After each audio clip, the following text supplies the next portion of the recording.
Bonjour à tous, merci de nous suivre pour ce flash d'information. Hier, mercredi 29 mai 2024, le Premier ministre, ministre des Sports du cadre de vie, Robert Begré-Mombé, a visité le 4e pont d'Abidjan, une visite pour s'imprégner de l'état d'avancement des travaux de ce pont.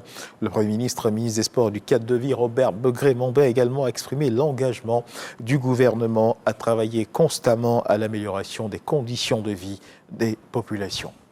Sachez également que le ministre de l'Intérieur, de la Sécurité, le général Vagondo Diomondé, a procédé au lancement officiel de l'opération d'établissement et de délivrance de la carte de service des élus et de la carte professionnelle du personnel des collectivités territoriales. Pour le ministre Vagondo Diomondé, l'initiative vise à contribuer à une meilleure mise en œuvre de la politique nationale de décentralisation, conformément à la vision du président de la République. Reportage. Cette remise des premières cartes professionnelles aux élus se tient au cabinet du ministre de l'Intérieur et de la Sécurité.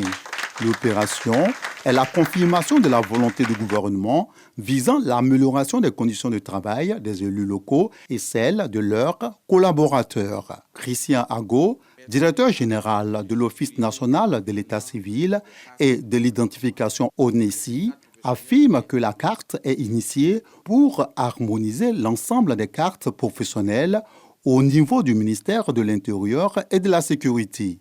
Arlette Badou, maire de la commune d'Ara, par ailleurs secrétaire général de l'Union des villes et communes de Côte d'Ivoire, UVICOSI, fait partie des tout premiers bénéficiaires. Cette carte vient appuyer la notoriété et l'honorabilité des maires. C'est une des avancées majeures qui nous réjouit, qui démontre vraiment la bonne foi de l'État de Côte d'Ivoire à accompagner les collectivités dans leur gestion, dans leur développement intégral.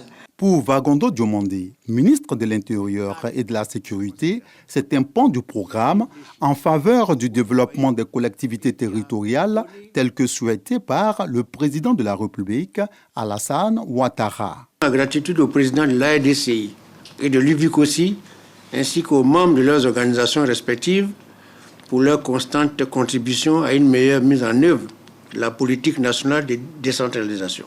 Ensemble, continuons à œuvrer pour un avenir meilleur pour nos collectivités, en restant fidèles à nos valeurs et en plaçant toujours l'intérêt général au cœur de nos actions, conformément aux instructions réitérées de son Excellence, Monsieur le Président de la République, son Excellence, Monsieur Alassane Ouattara.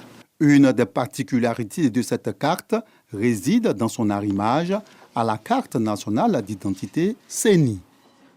Le reportage de Walter Amadou Ouattara, Nguessan Kofi, le ministre de l'Enseignement technique, de la formation professionnelle, de l'apprentissage, s'est entretenu avec une forte délégation venue du Royaume d'Espagne.